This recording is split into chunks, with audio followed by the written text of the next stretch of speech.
Yeah. So thank you very much. Thank you for the invitation, which I cherished since the first time it came some years ago. And I'm glad to be back to the Schrödinger Institute. I realize that the Institute is coming to age.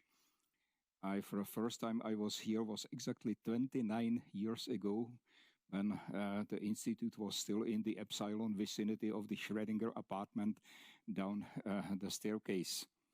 Okay, so what I'm going to report are common results, mostly with Sylvia Condé and Vladimir Lotorejčík. And some of you heard me speaking on that topic recently, Pavel, for example, but I promise there will be also something new. Anyhow, so what the talk will be about? So it is guided quantum dynamics, and that's the topic which is around for quite a long time in different forms. So the most classical is the guiding in tubes and layers with Dirichlet boundary condition. And that was probably the first observation where the interest came from. If you take a Dirichlet tube or Dirichlet strip and then you bend it, then you find that the geometry induces a discrete spectrum. Then this led to many results, various geometries, various external fields, whatever. So I refer to this book we wrote with Hinek for a description of the subject. And I should say also that it is not only Dirichlet tubes. There are similar effects in electromagnetism, in acoustics, many other places. But these models have one disadvantage, namely physically the most used application is to model by such systems various semiconductor nanostructures, and in such a nanostructure a boundary is typically interface between two semiconductor materials. That is a finite potential jump, and such a structure exhibits tunneling between parts of the structure which are close to each other, which is certainly neglected here. So that inspired the investigation of another model, which was Schrödinger operators of such a type. I mean, now the system lives on the whole Euclidean space, but the localization is done by a attractive interaction supported by a curve, surface, graph, or whatever. And here again you have this geometrically induced discrete spectrum. One example is if you take in a plane a curve which is piecewise C-smooth. It is you parameterize it by the arc length, so I mean it satisfies this inequality here. But you also suppose that it satisfies such an inequality with C, which is between 0 and 1, which means that it is not U-shaped. There are no self-intersections. That if you go both ends, that the distance diverges. And you also suppose that the curve is in some sense asymptotically flat, say that this quantity here decays polynomially. And then you have the following claim. First of all, the essential spectrum is the same as it would be if the gamma would be a straight line. That's easy. But what is less trivial is the fact that once it is not the straight line, you always have at least one eigenvalue below the threshold of the continuum. Now, this is nice model, again studied by intensely. I mean, we did it with UC and his group and others were involved. But removing one idealization, which was a Dirichlet, introduce another idealization, which is a zero width of such a guide. So in order to get rid of that, we started recently looking into the situation where you have, again, localization due an attractive potential, but now this is a regular potential well. So again, let's start with a situation where we are in the plane and the guide is concentrated along a curve. And the curve of the curve, I will suppose that it is C2, so that the sine curvature of the curve makes sense. And then I will need some asymptotic straightness. So either I suppose that it is straight outside a compact, or I will suppose that it is only asymptotically straight, but then I will need to assume stronger regularity, namely that the curve is C4, and the first and the second derivative go to 0 as you follow the curve to infinity. And what is also important, again, I suppose that if you go the two ends of the curve to infinity, that the Euclidean distance diverges. So now, of course, if I have the curvature, I can reconstruct up to Euclidean transformation the curve. So the curvature is somehow the most important input information. And now I built my guide. That is, I take the strip along the curve consisting of points which are of a fixed distance from the curve. Half width is A. And I suppose that the strip does not intersect itself, which in particle means this thing, but it is not enough. You have to assume that globally the map between the coordinates in the curve in the strip and is injective mapping. Okay, and I take now I parameterize my strip by the natural curvilinear coordinates. People call them parallel or Fermi. So this is the arc length of the curve, and u is the perpendicular distance. And now to the channel. So I take a potential which I suppose is bounded and supported in an interval minus AA. Now the boundedness and the definite sign of the thing is just for convenience. You can read of that. What is important for the argument I'm going to present is that the support is compact. And I construct a potential. I take this as a profile in the plane perpendicular to the curve. And I take a Schrödinger operator with a potential which is simply a potential ditch of a fixed profile. Of course, the operator in the cross plane is a one-dimensional Schrödinger operator, which, due to my assumptions, has a non-trivial discrete spectrum. I call epsilon 0 the ground state eigenvalue, and suppose that it corresponds to a positive function phi 0. Now, the essential spectrum is easy to find. It's just the same as in a straight thing, so which is more or less trivial as long as it's straight outside of compact. If it is only asymptotically straight, you need a bit more work, but it is nothing which would create problems here. One thing which you can see using the results I mentioned in the opening was that if the channel is narrow and deep enough, then there will be a discrete spectrum. Why? Because if you take the channel profile and scale it like that, then in the limit, in the norm resolvent sense, you get the operator with the attractive interaction on the curve, and the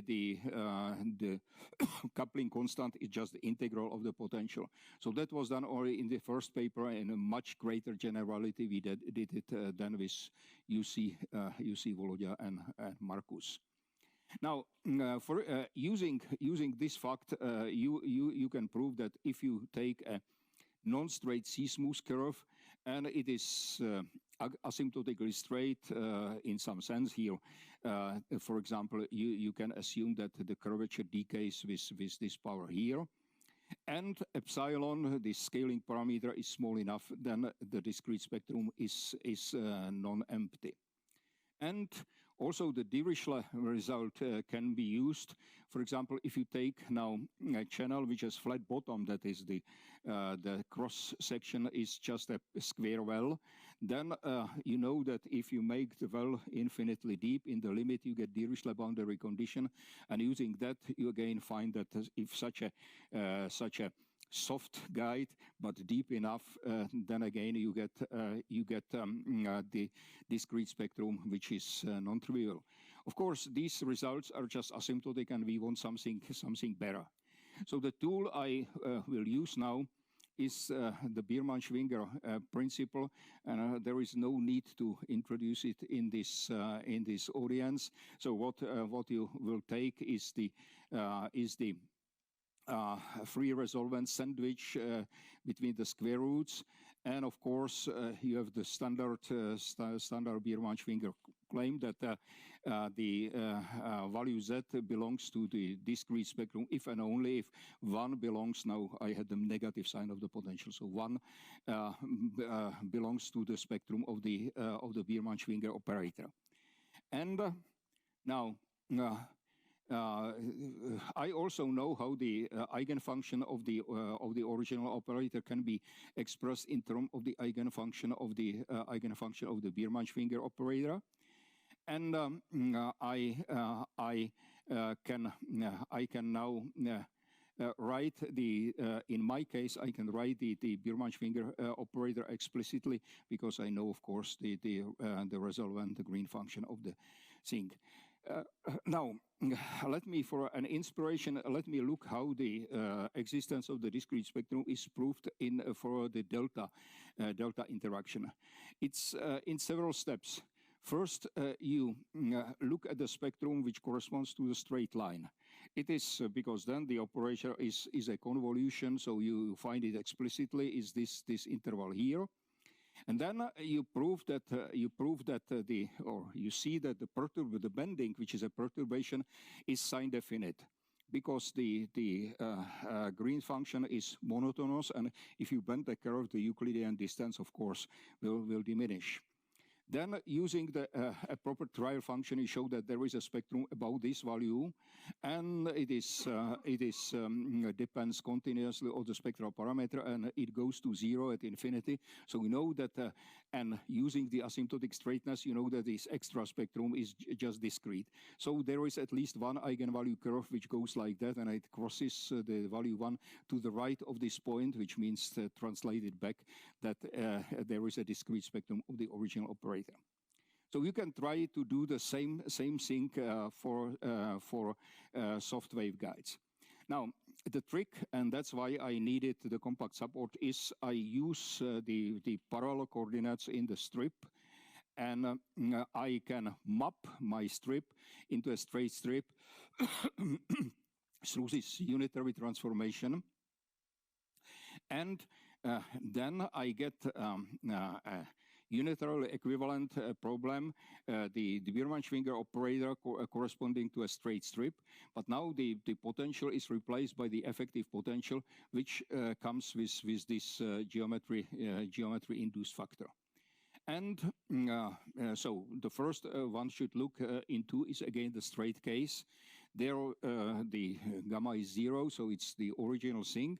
And since in that case, in the S variable, in the arc length variable, it is of a convolution, the operator is of a convolution type, then I can take a partial Fourier transformation and write the operator as a direct integral, where the R, the fiber, is like that. And of course, it's nothing else than the corresponding Biermann-Schwinger operator for the transverse direction. Okay, and using that, of course, you will find that the straight one has no discrete spectrum, and you can also find the relation between the eigenfunction of the one-dimensional Biermann-Schwinger and the eigenfunction or the generalized eigenfunction corresponding to the bottom of the essential spectrum, like that. And now I will do I will do the same as I did with the delta, but the problem is the positivity. In the delta case, of course, you know that the perturbation coming from the bending is positive. Here you don't you don't know that, so you have to find the condition which ensures that the perturbation gives a positive perturbation to the Biermann-Schwinger operator, and the condition looks like that. So you take this thing, you see that it's the difference between the Biermann-Schwinger operators of the bend and the straight thing, and you say that the discrete spectrum is non-empty as long as this integral of this kernel is positive. And so okay, it's again it's not an easy formulated result, but at least in contrast to the asymptotic results I mentioned, is it has a quantitative character. So how to prove that? You apply, as you did with delta, you apply to the Biermann-Schwinger operator a variational estimate. So you have to find a trial function which makes this form shifted by the number 1 positive. So the trial function, you start again with something which corresponds to the bottom of the spectrum in the straight case, and in order to get an alpha function, you have to use a modifier, and you have to ensure that the modifier will not add too much positive contribution to the expression. So you take a modifier with a function h eta. Eta is, as usual, a scaling parameter. You take a function which is C0 infinity, is 1 in the vicinity of 0, and then you scale it like that. And you prove that this difference here goes to 0 of O of eta. This is more or less straightforward. That is, you write the previous expression, you write this expression explicitly, and you use for the first term. Now you use the fact that if h is scaled, so the Fourier transform is scaled like that, and using that you find that the first term in this behaves like that. That is, the leading term is the same, and they cancel, and the rest is just O of eta square. Now, as in the delta case, you now take the difference of the kernels as a perturbation, so difference of the straight and bent strip like that. You write it explicitly. Now this is the effective potential which includes the geometric information, and you need that this is positive. And actually, if you write it explicitly, you find that exactly the condition I wrote in the theorem. Now, one could ask whether it's not too complicated, whether one could not use a variational method, apply it directly to the original problem. So that was done shortly after the paper I mentioned by 3K authors here. They took a particle case, an example in which the guide has this book cover form, straight segments and circular segments connecting them. And then writing explicitly a trial function, they proved that the spectrum is non-empty. In fact, they included the case where because they did not assume that the potential is negative, then included the case where there is a zero energy resonance, and they proved that the spectrum, the discrete spectrum, is there whatever the depth of the well is, even for a very shallow well. On the other hand, unfortunately, this is not easy to extend to more complicated things, because when you have a complicated thing to construct a trail function, there you used the fact that it's very simple, so it's easy to find a trail function. Anyhow, so there is not a direct relation between the result, because this curve is not C2, it's only C1. There is a jump of curvature derivative here. And of course, you can ask about more complicated things, for example, about polygonal channels. There is something which is close here. Konstantin with others, they had a paper on the pair of particles on a half line, which basically boils down to something which is one particle in a specific potential channel, but it is not directly, it cannot be directly translated, so you cannot use it to make say a conclusion about what a broken channel would be. Now, let me now pass to three dimensions. So if I try the same, but I get that a curve, but now in 3 dimensions. So the assumptions of the curve translate immediately. And so I will now, for simplicity, because 3 dimensions, you can have the Finite frame, which exists, is given uniquely as long as the second derivative of the curve is non-zero. And we need that to construct the proper frame, which is analog of the parallel coordinates we had in the previous part. So for simplicity, let me assume that I have the Finite frame, global Finite frame everywhere. And I again ask the same about asymptotic straightness of the curve and this condition that is going to infinite distance between 2 ends. And I can right now produce a cube in which these parallel coordinates will be given. But now I have one more degree of freedom, because I can rotate my system along the axis of the. So I add a function alpha, and I will need it, because I will assume, as before, that the map, this map between the 2 coordinate systems is injective, but also I will need what the physicists call tongue condition. That is to choose this coordinate system in such a way that the angular velocity of the rotation of my frame with respect to the Finite frame is equal to the torsion.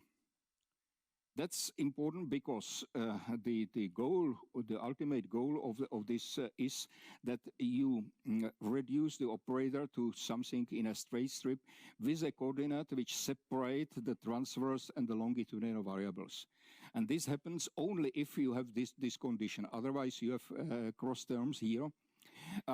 Actually, this limitation I used is not that important, because even if the global Finite frame does not exist, you still can construct, as an example, if you have 2 parts, 2 limits to a point, then the Finite frames don't match, you simply can rotate it by constant angle, because of course this is not sensitive. This is not sensitive to shifting alpha by a constant.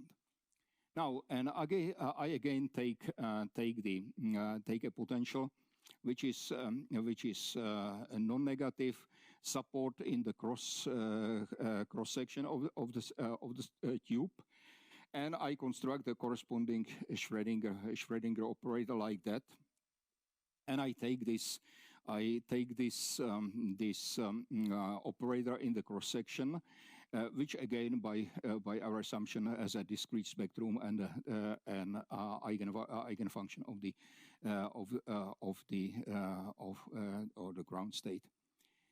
Now the tongue condition, if the potential is rotation symmetric with respect to, then of course it doesn't matter, because I can rotate it as if it is not, then the tongue condition is a non-trivial limitation. Now, I again take, and now here is the result. I will not, you just see the formula, don't pay much attention. It's similar like that. The philosophy is exactly the same. You take the bending as a perturbation of a straight case. You take the difference between the two Birman-Schwinger operators, and here is a sufficient condition for positivity of the thing which guarantees that the discrete spectrum will be non-empty. Now, so that was about infinite strips. Now you can ask also about finite strips. So, for example, in Differential and in leaky guides, there are results which say that if you take a strip which has a loop shape, fixed width and fixed length, then the ground state of such an operator is maximized by the shape with maximum symmetry, the circular annulus. And the same if you take a delta, then again the maximization of ground state comes from a circle. So now let me ask the same question about my soft guide. I take again a curve which is loop shaped, strip around it, and to be more general, I now take the potential, the profile of the channel, given by a measure type potential. So it includes everything, but it includes also the delta. So here is the measure which determines the channel, and I take the corresponding quadratic form. And I compare it to the circle of the same length on radius L. And the claim is now that the lowest eigenvalues of the general loop and the circle satisfies this inequality. That is, you maximize it with the ground state of the circle. Now, in this paper, we have not proven that it's a unique maximizer. We conjecture that is so, but we simply did not do that. And notice that this is also, since we assume that the potential is a measure type, including, say, delta, then we got an alternative proof of the result for the delta loop, which originally was proved through some nice geometric inequality. Here the proof is straightforward, and it's variational. That is, you take a trial function which looks like that. It's independent of the longitudinal variable, and it has some profile, some C0 infinity profile in the variable which is a distance from the loop. And playing with the substitutions in the integral change in the variables, you get such an inequality, and then maximizing with respect to the function u, you get the result. In fact, you can get a bit more if you now change the problem. You add a constant potential inside the loop. Then you get the same result, but now comparing to the lowest point of the spectrum, if there is a positive potential in the loop, may not be an eigenvalue. But the spectral thresholds of these operators again satisfy the same inequality. Okay, now in this situation, of course, you can ask another question, namely whether you can optimize with respect to the channel profile. You get a family of profiles, and you ask what is the extremum, and the question is now you ask about the minimizer, and the answer is as follows. You take now this is the measure of the interval minus AA, and you call it alpha, and then if it is potential, just an integral of the potential. If it's the delta interaction is this constant coupling constant which is associated with it, and the claim is that the ground state is minimized by you take the delta function with this measure, and you take minimum with respect to the loops loops shifted to both sides. And so somehow the minimum is reached if you concentrate all the profile transversally into a single point. And this, of course, does not tell you whether the minimum is at the outer edge, at the edge, in the interval. And in fact, it can be wherever, depending on the parameters of the problem. And in order to see that, you recall that if you take a circle with a delta interaction, and you ask how the spectrum looks like, here is a picture, and you see that the ground state looks like that. It goes, of course, to alpha square over 4, but it has a minimum at some particle value. So now you take the minimum of the sink over the interval which correspond to the profile. And depending where the interval is, it could be inner, outer, or something in between. Now, one more result.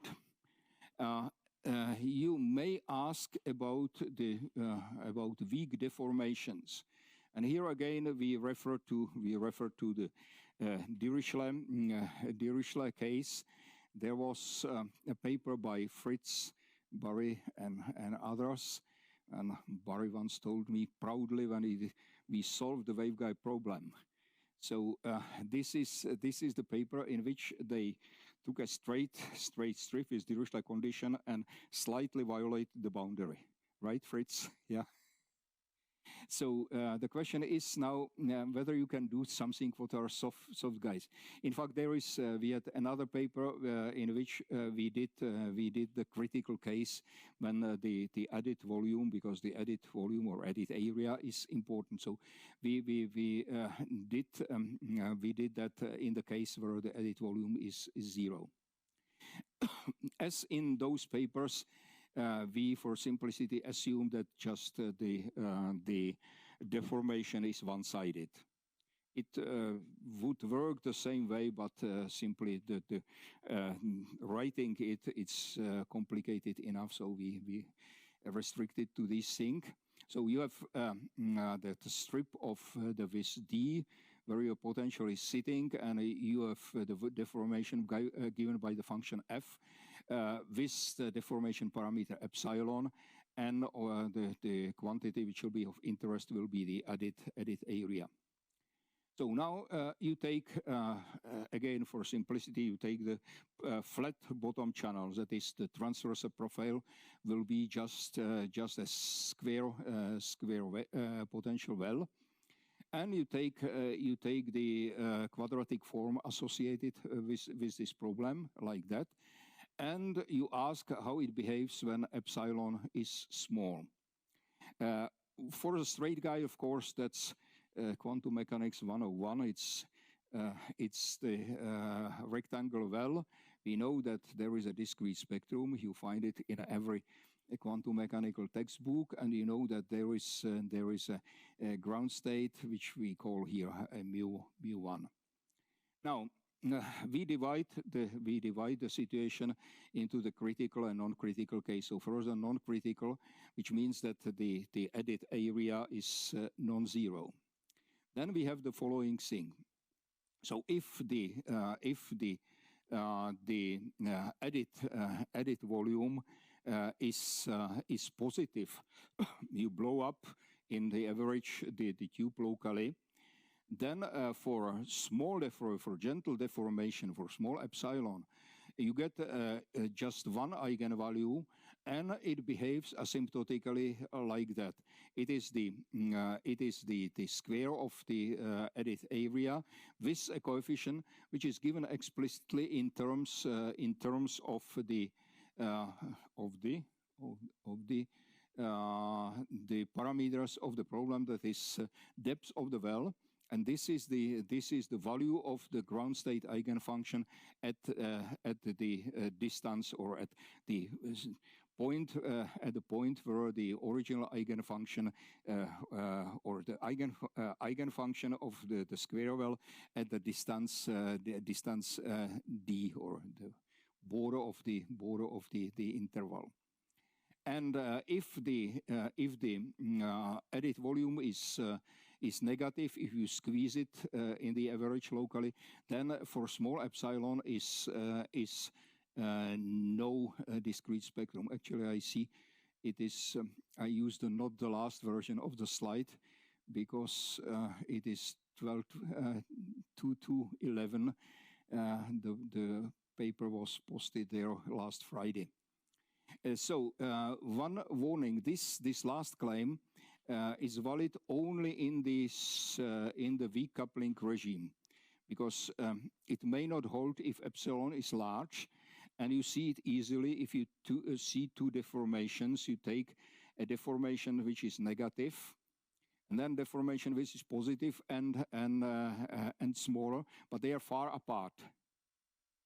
And then the attractive part will produce a bound state, and the fact that there is a positive one far away does not change this spectrum. So, of course, if you made it to zero, then of course finally the two wells or two deformations will have to be taken together and will result in the absence of the spectrum. Now, naturally, the question is whether you can compare it to the Dirichlet guide, which I recall from that paper that the formula looks, the asymptotic expansion looks like that. It's the transverse, the bottom of the spectrum, the transverse eigenvalue, and the next term, which we have, contains the added area square plus a coefficient. So this thing here, if you look back, this is the same thing here, and one has to compare, of course, the coefficients. Now, for that you need the explicit expressions for the eigenvalues and eigenfunctions in the deep rectangular well.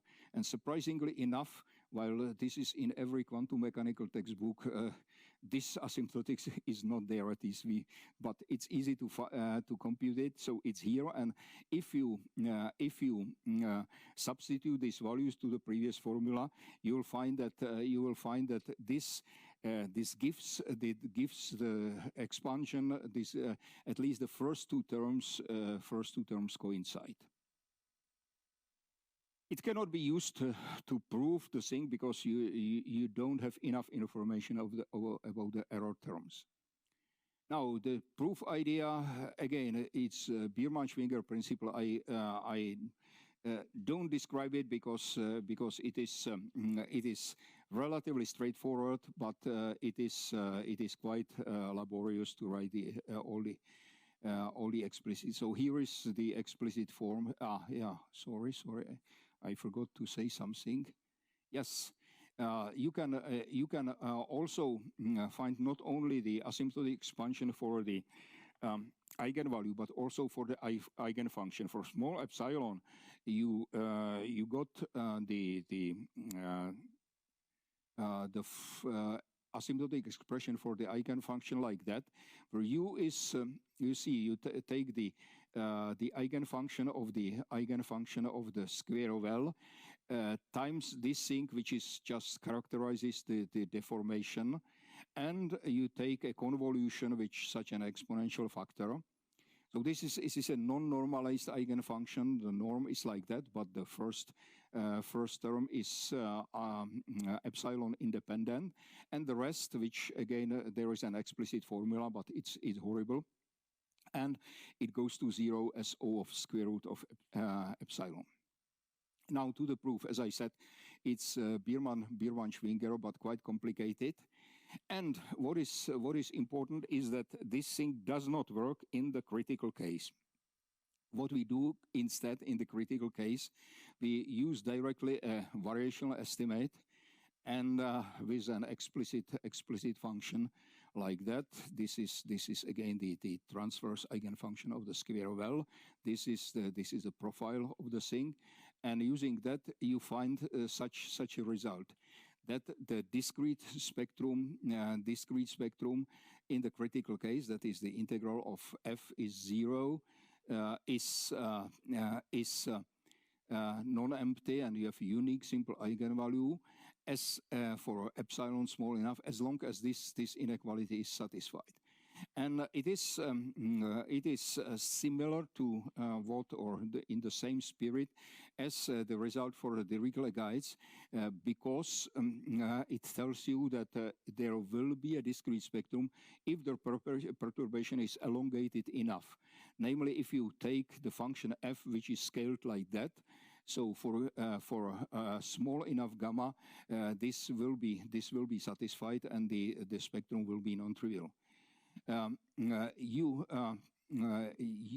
So that's what I just said, and in contrast to the Dirichlet case, you don't have sufficient conditions for non-existence, and neither you can compare this directly to the Dirichlet result, because if you note, I mean the trial function we use is not good enough. So if you look at that and substitute the values for mu1, and you find that the right hand side goes to 0 as alpha goes to infinity.